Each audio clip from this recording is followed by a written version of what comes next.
A collapsed AFM lifter on your 5.3 costs between $2,000 and $3,000 if you catch it early, and if the camshaft is already scored, it climbs from there. Here is what almost nobody tells you. Every single part that fails in that repair is fed by one thing: clean oil, at the right pressure, at the right moment.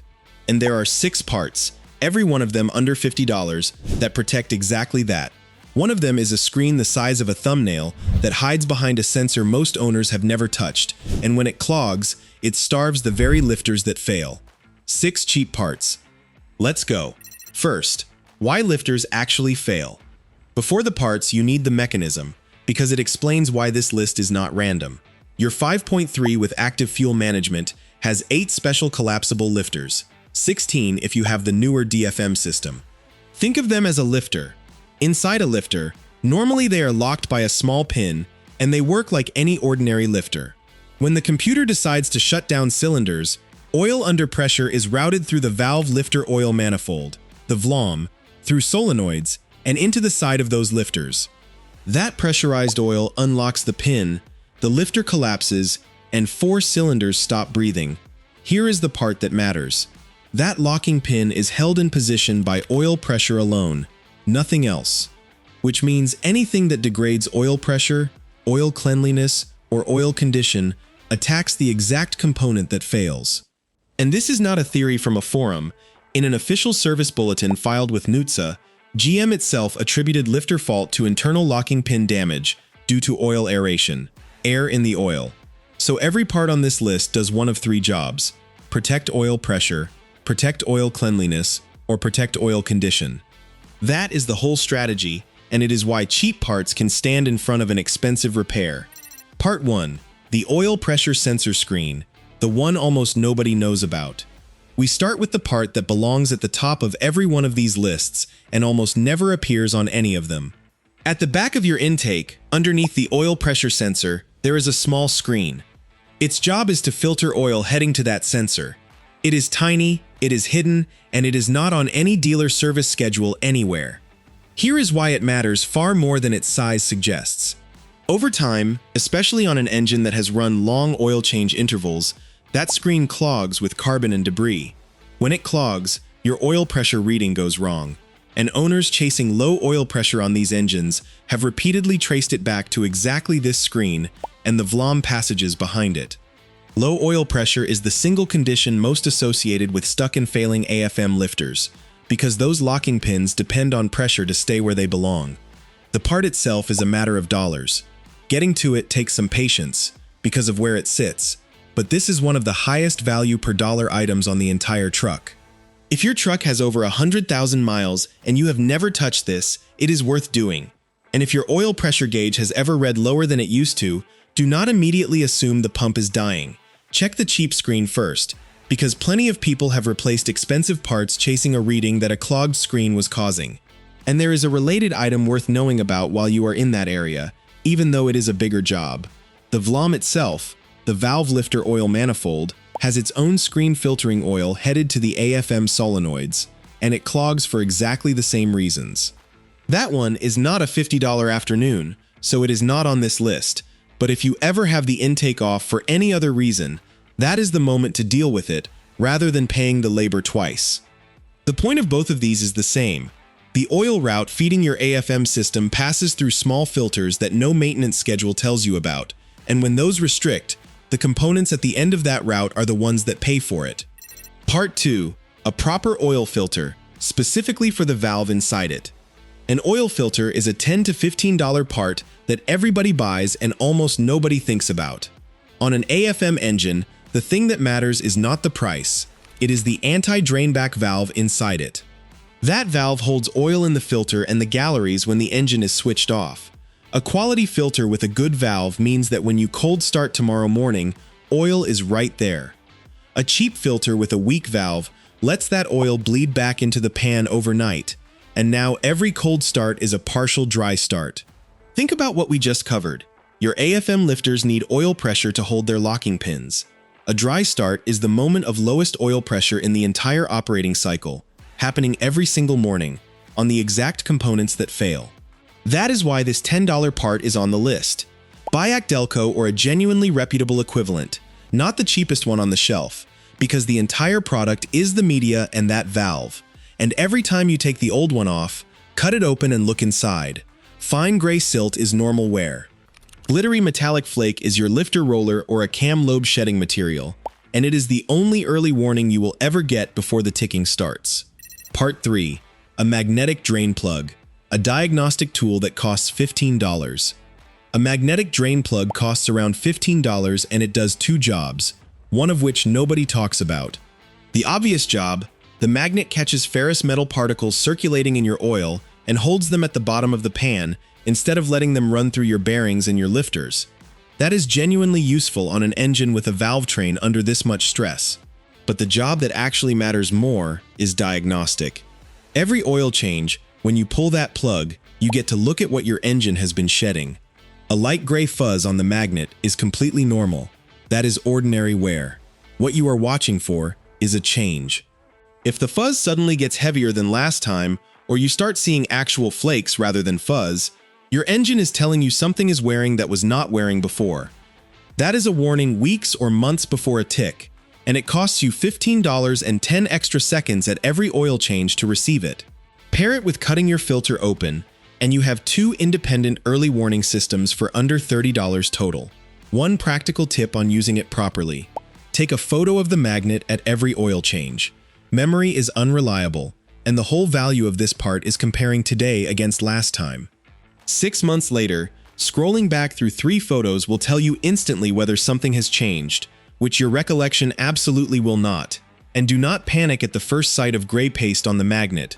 That is what a healthy engine produces, and an owner who has never looked before will often assume the worst on completely normal wear. What you are tracking is the trend, not the snapshot. Hit like and subscribe, and tell me in the comments which of these you already have on your truck and what your mileage is, because those answers help everybody else watching. 3 more parts coming, including the one that stops the problem at its actual source, and the one that costs the most but is the only thing on this list that changes the odds. Let's keep going. Part 4. A catch can. Stopping the contamination at the source. A catch can runs roughly $30 to $50 for a decent basic unit, and it addresses something specific to your engine. Your 5.3 uses direct injection, and it also has a PCV system that continuously pulls oil vapor out of the crankcase and back through the intake. On an older port-injected engine, fuel sprayed across the intake valves and washed them clean every cycle. Direct injection sprays straight into the cylinder and never touches those valves, so that oil vapor bakes on as carbon and nothing removes it. A catch can sits in that PCV line and traps the vapor before it gets there. You empty it at every oil change and you can physically see the oil it caught. Here is the connection to lifters, because carbon on your valves is not the only story. That same vapor path is part of how crankcase pressure and oil condition are managed, and an engine running dirty, vapor-laden oil is an engine with worse oil condition reaching everything downstream. Honest limit: a catch can does not eliminate buildup completely, and anyone promising zero carbon is overselling. But it slows it meaningfully, it is cheap, and it gives you a visible check on how much junk your engine is circulating. And if your truck is still under powertrain warranty, choose a quality bolt-on kit with factory fittings and keep the stock parts in a box. A word on emptying it, because this is where people lose interest and the can stops working. It needs to be drained at every oil change, and in cold climates more often, because the moisture that collects in it can freeze and block the line.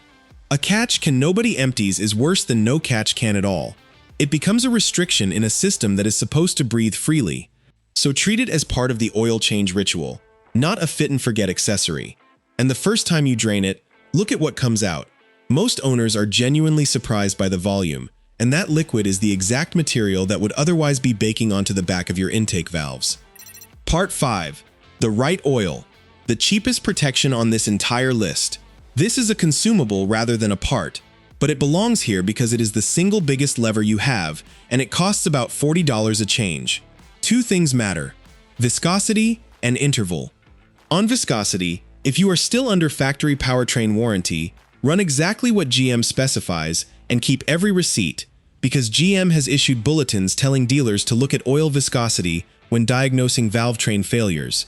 Do not hand them a reason. The day that warranty expires, the math changes, because now you pay for the lifter job. For most out-of-warranty 5.3 owners, the sensible move is a Dexos-certified full synthetic 5W30, which gives meaningfully better film strength at operating temperature than a 20 weight. And here is the part specific to this engine. Direct injection causes fuel dilution. Unburned fuel works past the rings and thins your oil between changes.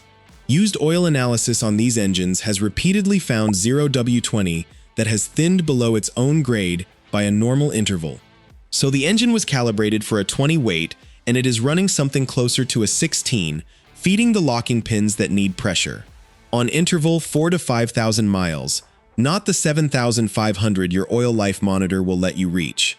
That monitor is a mileage countdown, not a sensor. It has never touched your oil. Part 6. The PCV valve. The $20 part behind oil consumption. The last part under $50 is the PCV system, typically a $20 to $40 item depending on your year, and it connects directly to the most common early symptom on these engines. AFM engines are known for excessive oil consumption, burning oil with no leak and often no warning light.